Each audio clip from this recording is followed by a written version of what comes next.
Buenos días, gracias por la invitación a hablar en esta oportunidad. La charla se llama Vigilancia Activa en Cáncer de Tiroides y como toda buena idea nace del sentido común y además se basa en un concepto antiguo de la medicina que es primero no dañar. Entonces, el problema que nosotros tenemos como endocrinólogos es que la incidencia de cáncer de tiroides ha ido aumentando en el tiempo. Desde el 93 a la fecha ha habido un aumento significativo de la incidencia de cáncer de tiroides y este aumento fundamentalmente está dado por formas pequeñas de cáncer, menos de 1 centímetro, microcarcinomas.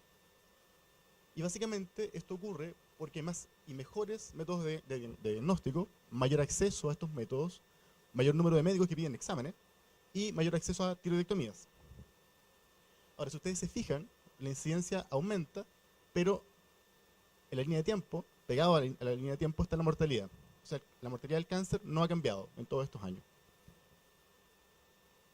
Ahora, ¿cuáles son los antecedentes con los que contamos? Sabemos que hay una alta incidencia de cánceres papilares latentes en los estudios de autopsia, que van desde los 3 a los 10 milímetros, que es el tamaño que se logra detectar por ultrasonido. Y en los estudios, la prevalencia de aparición va del 0,5 al 5,2%.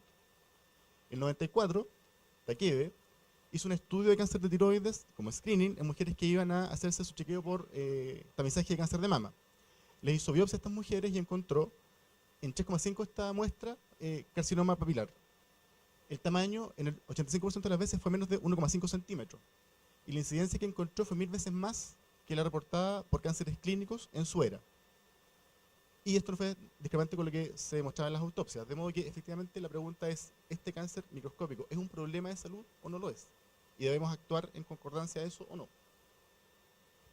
De modo que entonces en Japón aparece el concepto de vigilancia activa en cáncer de tiroides. Al alero de en el hospital de Kuma, en Japón, el año 93, con los doctores Akira Miyauchi, que fue el mentor de don Yasuhiro Hito, que es el que más ha publicado al respecto. ¿Cuáles son los puntos claves de la vigilancia activa? La mayoría de los cánceres papilares microscópicos son de bajo riesgo y crecen muy lentamente si es que crecen. Por tanto, es un cáncer más bien indolente. La cirugía inmediata en este tipo de situaciones puede ser un tratamiento excesivo al paciente y solamente le agrega morbilidad. Nunca es demasiado tarde para cambiar de conducta. Y en contraste con los cánceres clínicos, los que miden más de 1 centímetro, los pacientes mayores que tienen cánceres microscópicos tienen menos probabilidad de progresar hacia formas más agresivas del cáncer. No obstante esto, los pacientes jóvenes también son una población en la cual se puede plantear la vigilancia activa, por las mismas características. Esta es como una tabla que resume los hitos importantes de la vigilancia activa. Lo más importante es que en el año 98, Akira Miyauchi asume como director del hospital y en el 2001 se agrega a su pupilo, Yasuhiro. En el 2003 hacen el primer reporte y que se va sucediendo en el tiempo hasta el 2017, hay otro del 2018 también, donde incluyen a mujeres embarazadas con esta condición. Esta es la gráfica de cómo fue la progresión desde el 93 al 2016 de la vigilancia activa, que está en negro, versus las cirugías que está en gris. Y la vigilancia ha ido aumentando hasta ser la conducta predominante en los últimos años. Y la tabla del lado muestra lo mismo. El 93, el 30% de vigilancia activa, el 70% cirugía, y ahora es el inverso.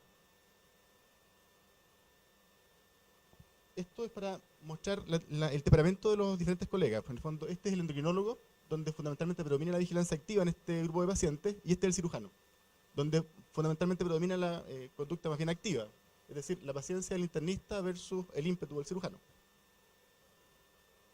Ahora, ¿cuál es el candidato ideal para elegir vigilancia activa?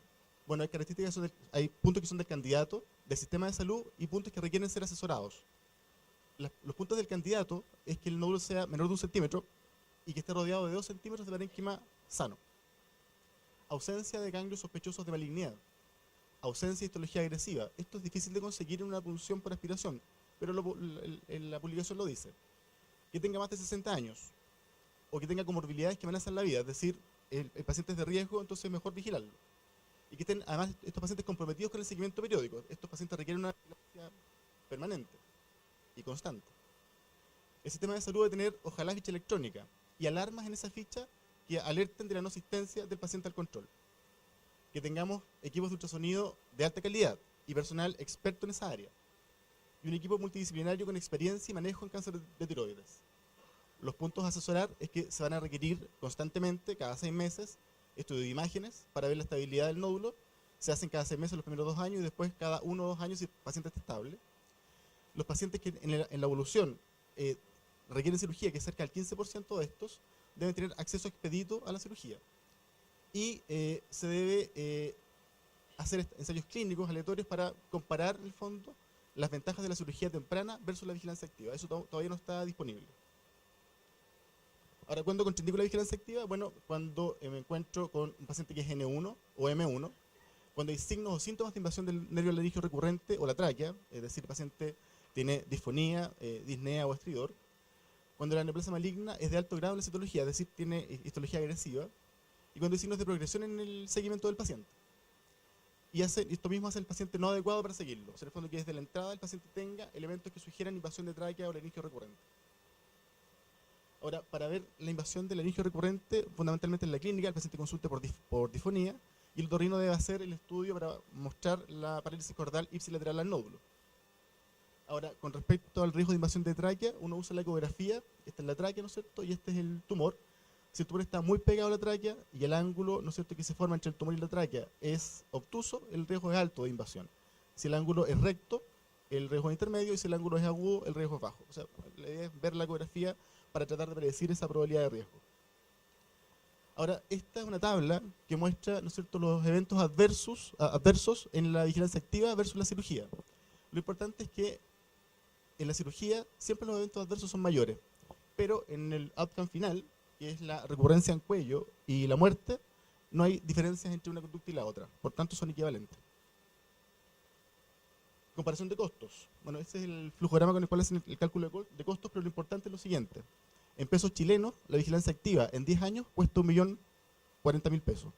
Y la conducta quirúrgica cuesta 12.200.000. O sea, el costo efectivamente también es racional, es muy racional. El Hospital de Cuma tiene este flujograma, toma a sus pacientes con cáncer microscópico, ve las características de riesgo, si están presentes, ve la factibilidad de la cirugía, si no se puede hacer la cirugía, le ofrece vigilancia activa. Si puede ser operado, lo opera. Ahora, si no hay características de riesgo, recomiendan la vigilancia activa.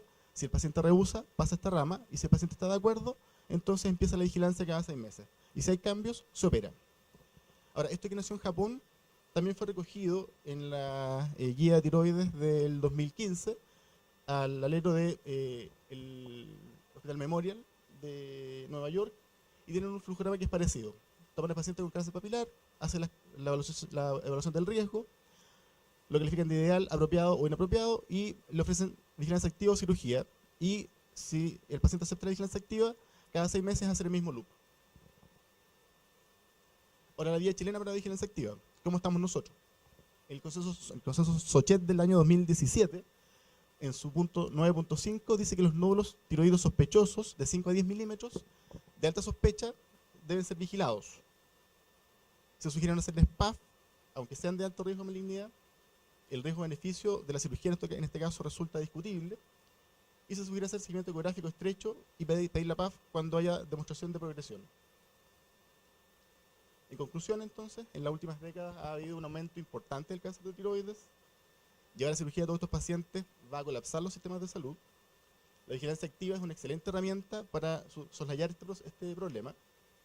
La elegibilidad de un paciente debe estar hecha por un grupo multidisciplinario con experiencia, y el sistema de salud debe asegurar a este paciente un acceso expedito, alertas de deserción, contar con equipos de salud de alto nivel, de ultrasonido de alto nivel, y capacidad de resolución quirúrgica de estos pacientes. Son muchos. Y para terminar, entonces, no sabemos cuál pequeño, ¿no es cierto?, va a transformarse en alguien tenebroso.